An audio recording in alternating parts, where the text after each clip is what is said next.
Just to make it 28-3. Arthur Blank loving it. Up by 25. Toss to White. He's in. What a comeback.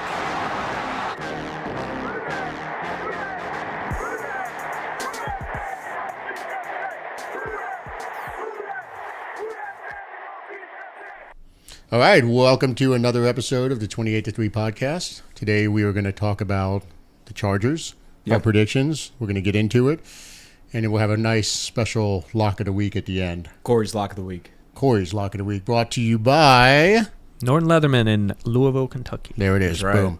So, without further ado, let's dive into it. Corey, you're up first. Yeah, not the locks. This is my standard prediction. We saved that for last. But yeah, we go to L.A. This week. Last year we went to L.A. We played the Rams. Didn't go so well. It was a short week. I don't think it goes quite as poorly this year. But look, we have a long week to prepare. It appears that we're going to get slightly healthier, but I have picked us to win in the past several weeks, and it's got to stop. I'm calling it, cutting myself off here. I don't see us pulling this one out because, as I mentioned on last episode, I'm not convinced that we're going to just be able to turn around a defensive rushing yardage allowed that was well over 200 at 200 yards through the third quarter last week. I don't see that improving enough, especially against a Jim Harbaugh team that loves to run the ball, is pretty decently good at it, and for all of his ups and downs, they have a really good QB, and we talked about that. How the QB matchups tend to dictate a lot of how the games are going to go. Even if you keep it close towards the end, if you give them the ball at the end, they still have decent wide receivers. But they got a guy who can win games late. We've seen that. So I think the defense will have more problems defending the run. It's going to skew the time of possession again. Derek Carr will not be back, so even though Rattler might have better protection in front of him, if you've got Patrick back, you got Ruiz back, I still we don't know how Olave is going to be, even if he's out of concussion protocol.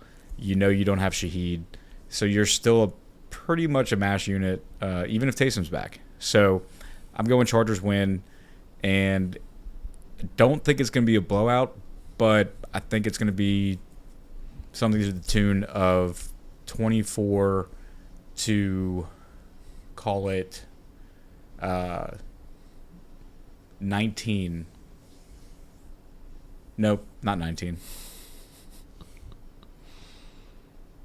Building up the suspense. 13. 24-13, Chargers are going to win. And I hate to say it because I know that makes us 2-6. Will we have any MVPs in this game? We did not have any in the last one. Or the week before, I don't think. Or the week before, but we're going to do our duty and pick them. As Nick said last episode, we're not very good at this, so maybe don't put any stock in our MVP picks. But on offense, I'm going to go with Taysom. It looks like he's going to be back. And give me 70 all-purpose yards for Taysom and a touchdown. I think we get one touchdown, and it's going to be him. On defense, it looks like Pete Werner will be back. But I'm not going to go with him. I'm going to go with DeMario because I think DeMario benefits the most from having his partner in crime back in the defensive middle ground with him, especially when they're going to be running the ball a lot on the edges. And if anybody's taking everything personally, it's going to be DeMario. Like, this shit pisses him off.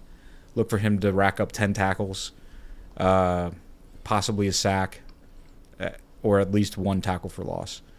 And that's what I'm going with. Cool. I guess I'll go ahead and go. I also am done with picking the Saints. So I'm going to go ahead and say Chargers 28, Saints 17. Offensive MVP, I was tempted to go Taysom, but I'm going to go with Kamara, fresh off signing his contract extension. Yeah. I feel like he's going to get back into the end zone. I think he has both of the touchdowns. Yeah. That we score. Look, his breakout game, his rookie season, was against the Chargers. Yeah, it was. They released the clips from that game today on the socials. So I'm going to go ahead and go Kamara, 2 touchdowns. I don't think the yardage is going to be anything really to write home about. Maybe like 80-ish combined. Importance. Yeah. I think defensively, I'm going to go with Pete Werner. I'm going to go ahead and assume that he is back because right now it looks like he's probably going to be back. I'm going to lean into the theory we talked about in the last episode where, maybe he is the key piece of the defense. We've summarized how the defense has basically fallen apart since he's been out. So I'm going to go ahead and lean into that for Nick's boy and go ahead and say that Pete Werner has a nice return game. Let's say, you know what? We'll give him. Let's give him a sack. I feel like he's gonna have a sack. Is he gonna have any tackles? Oh yeah, of course. I'm not getting into the tackle part of it though. Can you be an MVP with 1 tackle and a sack? I'm not saying 1 tackle, Maybe. but I mean, Sack, fumble, the touchdown. last 2 weeks you might have. So you go more of like he's just gonna be the best. Who looked the best? Actually, you know what? Who looked the best no, on no, defense? Strike the sack. Give him an interception. Okay. Give him an interception. We're going to go with that. Much like what you said, I'm not trusting the defense until they give me reason to trust them again. I think right now, the run defense has been porous. You're rolling into LA and you got to deal with Jim Harbaugh's run heavy scheme. I think J.K. Dobbins, Vidal, we might see him get his little breakout game. He's a draftee of mine in our dynasty league. Dobbins is a draftee of mine a couple years ago. So, I don't trust the defense until they give us reason to trust them. And I know some people are coming back on offense. We're going to want to run the ball, so I think that's why they'll lean into that, and I think you'll see them have some success. I don't think it's going to be anything explosive like 200 yards or anything, but I think we'll For us, I think we'll have more success than we've had over the last couple of weeks. And then I guess this is take 3 for the agenda and Rattler. I'm kind of shocked that you didn't pick him as the MVP. I tried that last week. It didn't go so well. Yeah. Well, maybe 3rd time's a charm for that whole sham. I think he'll do better. I mean, he has to do better. He can't. There's nowhere else to go. I'd like to see him have a little more awareness in the pocket and not eat all these sacks. He's eating sacks like Jameis eats W's. Ooh, boy. And crab legs, I guess. That was a really good joke, though. That was good. You did well on that one. That was like one of mine. It was impressive. It was pretty good. It was better than yours. But, yeah, I mean, that's pretty much what I have. I think it's, it's going to be doom and gloom until they show us otherwise. And I have to lean into the doom and gloom until they show us otherwise. 'Tis the season. Yep. Halloween and all that stuff. What you got, bud? I think this game, our one break in the whole schedule was this game, right? Because we catch them on a short week. We're on a long week. You would think like, okay, if we could have got through those 3 games with something, we've got a little bit of an advantage. We're going out West Coast, but we have the extra 3 days, and they have one less day to prepare. I would have thought the Panthers were a break, even if they had a long week. But first game of the season? Any Panthers game, really, either of them. But we just got hosed on the schedule, being my point, with the 3 games all lumped in each other, and we were coming out of it. We've got the long week to get people healthy and, travel over there. They had to play on Monday night. Yeah. Theoretically, that should have been a good situation for us. With a healthy team, I think this is a fairly decent matchup for us. But without a healthy team, I just don't think it matters. They run the ball really well. Their strengths are their defensive line and their offensive line. If you watch them this year, when they've done well, those 2 have done really well. That's our 2 weaknesses at the moment. Jim Harbaugh special. Yep. So, they built that whole team to be a physical, run-heavy team, control the ball, play good defense behind it, and win games ugly in the high teens, low 20s. That's how they're built, and that's the type of game we can't win right now. So I think we give up a boatload of rushing yards again. I think our only chance is to do that and not give up touchdowns, which is a possibility. They're not good at scoring touchdowns. They've been awful. They were terrible last night or Monday night. 5 field goals in the red zone constantly, and Justin Herbert had 350 yards last night. They didn't get in the end zone once. That's crazy, yeah. So they haven't been a dynamic offense, but they've been a ball control offense, and when that run game is getting into the end zone, they're winning. Yeah. I think they do get in the end zone at least once with it. I'd be shocked to see a third straight blowout with the people we have coming back. I was not overly shocked in, what happened the last 2 weeks. I knew it was a possibility with the people we were missing. I thought we would show a lot more fight in the Denver game than we did. Any fight. Yeah, it was just a very, very poor performance. So I'm going to take Chargers also. I think it's 22-16. I'll take Olave coming back with 7 receptions, being the best player on offense, and I'm going to take Granderson getting some pressure and a sack for the defense. I struggled with this if Carr was playing because I think it's a very tight game if Carr would play this game. Agree.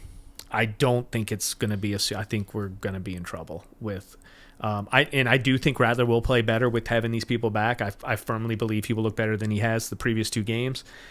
But there's going to be those moments where we give up a long drive and he's going to come out and it's 3 and out, and then we're back out. And I just think part of the growing pains. But sure. I do look for this to be his best performance, even against a really good defense. If he stays mistake-free, maybe we keep this game close, but I can't pick us without Carr playing in this game. Yeah, I think speaking more generally on that, the biggest thing is protecting the ball for him. Number 1, can you just protect the ball? Number 2, and maybe more importantly, it seems like one of those games where he's going to be put in a position to have to go out and get it for us, to have if we're going to win, have a go-ahead drive or have a drive to get us into field goal range to tie it or to go up by 1. The biggest question is, can he do that for us? We haven't really seen that yet out of him. We've seen the flashes of it. Can he string it together? I would love it if he did. Mm-hmm. We all would. But that's the hardest hill that we have to climb. And look, in spite of our, I guess, pessimism about how he's played over the last couple weeks, all of us would be delighted if he came in and just blew it out, blew the Chargers out of the building and regardless of whatever kind of noun you want to put on it, whatever you want to call it. I just think the reality is he's a 5th round pick. He's a rookie. Yeah. Not a great situation. Too big. The moment's been too big for him so far, especially considering the supporting cast. But I think now it's time for that moment that everyone has been waiting for, especially one Paul Celestri. Break it out, buddy. Break it out. It's time for locks. It's time for locks. Corey's Locks. Another week of locks. We got Saints Chargers for you this week. Last week, I didn't do so well for you. I called the locks for the Saints. They happened for the Broncos. We had our own reverse blown up in the backfield. The Broncos got a defensive touchdown. I can't even speak thinking about that game last week. But we're turning it to the Saints Chargers. Saints go to L.A., City of Angels, Hollywood, baby! And it's not a good lock for us, guys. It's not good at all. Because we saw what that defense did last week. 200 yards rushing in the first 3 quarters. We saw what they did against Tampa Bay before that. It wasn't good, guys. It wasn't good. And do we think this defense is going to turn it around and stop the run? Not Corey. Hell no. It ain't happening, guys. I'm sorry. I wish it would. So my lock of the week is this Saints defense, unfortunately. And I hope I'm wrong.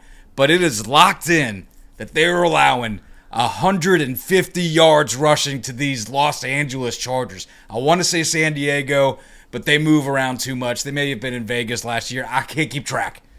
But 150 yards on the ground will be allowed by our Saints in this shit that Dennis Allen has put in front of us as a defense the past 2 weeks.